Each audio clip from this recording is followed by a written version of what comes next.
Hello everyone. So good evening to all of you. I hope you all are doing well.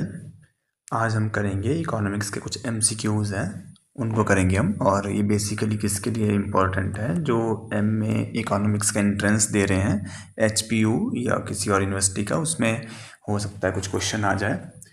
So start करते हैं हम आपके first question से।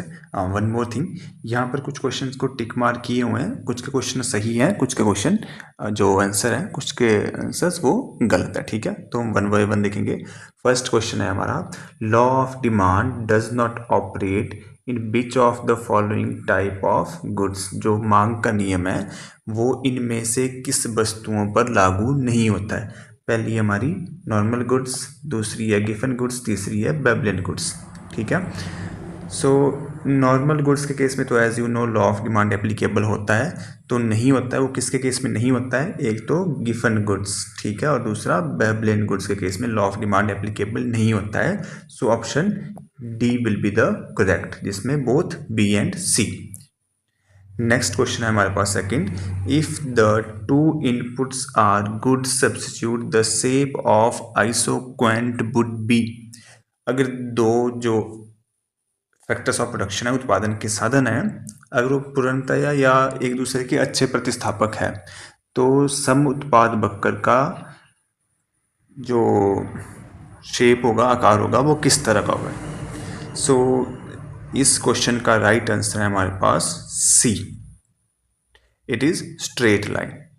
और पहले इसको समझ लो ये क्यों है। बिकॉज एज यू नो जो आपका actual shape of isoquant curve है वो इस तरह से होता है, it is convex to the origin. So perfect substitute या गुड सब्स्टिट्यूट के केस में क्या होगा, ये आपका एक लाइन होता है। ठीक है, और अगर कॉम्प्लीमेंट्री है, ठीक है, कॉम्प्लीमेंट्री टू ईच अदर है, तो जो आपकी आइसोक्वेंट कर्व होगा वो आपका एल शेप्ड होगा। गॉट इट, आई होप आपको समझ आया होगा। नॉर्मल शेप होता है आइसोक्वेंट कर्व का, कन्वेक्स टू द ओरिजिन। अगर गुड सब्स्टिट्यूट है सो इट इज लीनियर, और अगर कॉम्प्लीमेंट्री है तो जो आपका आइसोक्वेंट कर्व है it is the right angle और 90 डिग्री एंगल। Got it. ऐसे आपका इंडिफरेंस कर्व के केस में भी होगा। इंडिफरेंस कर्व का क्या उसमें होती है, कन्वेक्स टू द ओरिजिन। अगर गुड्स परफेक्टली सब्स्टिट्यूटेबल है तो लीनियर होगा, और अगर कॉम्प्लीमेंट्री है तो एल शेप्ड होगा। चलिए देखते हैं अपना नेक्स्ट क्वेश्चन। क्वेश्चन नंबर 3 है हमारे पास, MRTS for X and Y on the following diagram. जो marginal rate of technical substitution है इस डायग्राम के अकॉर्डिंग वो होता क्या है।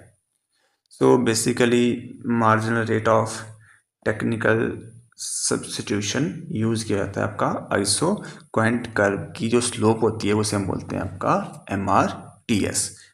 सो इस डायग्राम में देखते हैं MRTS एक्चुअल में है क्या। ठीक है, सो इसमें जो करेक्ट ऑप्शन है वो option number B. So MRTS is equal to OY1 minus OY, this is your OY and OY1 divided by OX1 minus OX। ठीक है, सो जो ये चेंज है आपका, change in Y, change in X, this is your MRTS। Next है हमारे पास imperfect price discrimination. As you know price discrimination की 3 डिग्रीज होती है, first degree, second degree and third degree. जो परफेक्ट प्राइस डिस्क्रिमिनेशन है उसमें जो कंज्यूमर सरप्लस होता है that is equal to 0। Next question है हमारे पास, मैच द फॉलोइंग लिस्ट। यहाँ पर फैक्टर्स ऑफ प्रोडक्शन है हमारे पास, labour, capital, land and entrepreneur. अब एज यू नो लेबर को क्या देते हैं हम, वेजेस, ठीक है, और कैपिटल को क्या मिलता है, इंटरेस्ट, लैंड को क्या मिलता है, रेंट, एंटरप्रेन्योर्स को क्या मिलता है, प्रॉफिट। सो इंटरेस्ट जाएगा सेकंड के साथ और सेकंड जाएगा थर्ड के साथ। So option A is the correct. Okay, चलिए नेक्स्ट क्वेश्चन देखते हैं। Welfare economics is, so basically दो तरह की इकोनॉमिक्स होती है हमारे पास, positive and normative economics. Positive economics क्या डील करती है, जो हमारे पास बेसिकल थ्योरीज होती है, वट इट इज सिंपली, ठीक है। नॉर्मेटिव इकोनॉमिक्स क्या डील करती है, वट आउट टू बी, क्या होना चाहिए। So according to option welfare economics is, यहाँ पर जो ऑप्शंस है वो सारे ही ऑप्शन गलत है, करेक्ट होगा इसका नॉर्मेटिव इकोनॉमिक्स। नेक्स्ट है हमारे पास MPC is equal to, MPC का फॉर्मूला लिखना है हमें, marginal propensity to consume, it is equal to change in C over change in Y. So option C is the correct answer. MPC basically होता क्या है कि जब आपकी आय में परिवर्तन हो रहा है तो उस वजह से उपभोग में कितना परिवर्तन होगा, और एपीसी का फॉर्मूला होता है C over Y, it is the ratio between consumption and income. चलिए नेक्स्ट क्वेश्चन देखते हैं। y is equal to C plus I, ये तो as you know it is a equation. Next है हमारे पास question number 9, which of the followings are the motives for holding money according to liquidity preference. So as you know जो तरलता अधिमान का सिद्धांत था वो दिया है जेएम केन्ज ने, जेएम जॉन मेनार्ड केन्स है उनका पूरा नाम। उनकी फेमस बुक है the general theory of employment interest and money, जो कि पब्लिश हुई है 1936 में। So according to this theory जो मोटिव्स है डिमांड फॉर मनी के, उसको होल्ड करने के, वो 3 मोटिव्स है, transaction motive, speculative motive, precautionary motive. So right option will be all of the above D.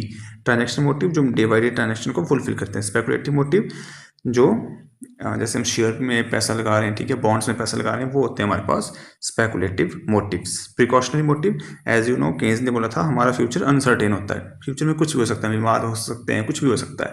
तो फ्यूचर को सर्टेन बनाने के लिए या निश्चित करने के लिए हम क्या करते हैं, अपने पास पैसे बचाते हैं ताकि हमारा फ्यूचर सिक्योर हो सके। चलिए नेक्स्ट क्वेश्चन है हमारे पास, a fall in interest rate is likely to, अगर ब्याज की दर में कमी होगी तो इनमें से कौन से ऑप्शन सही है। फर्स्ट है increase in saving, decrease export, increase aggregate demand, last है decrease consumption. So option C is the correct answer, increase in aggregate demand, aggregate demand बढ़ जाएगी। अब ये कैसे बढ़ेगी, अगर मान लो रेट ऑफ इंटरेस्ट कम हो गया तो लोग सेविंग कम कर देंगे, सेविंग कम करेंगे इट मीन कंजम्पशन ज़्यादा कर रहे हैं, इन्वेस्टमेंट, ठीक है, सॉरी कंजम्पशन इंक्रीज करेंगे तो उससे क्या होगा, हमारी एग्रीगेट डिमांड भी इंक्रीज होगी। Got it. सो ये कुछ क्वेश्चन थे, आई होप आपको समझ आया होगा। अगर आपको किसी में कोई क्वेरी या किसी भी क्वेश्चन में या आपको कोई ऐसा क्वेश्चन लगता है जो आपको गलत एक्सप्लेन कर दिया हो, kindly you can tell, and thank you for the watching, all the very best to all of you.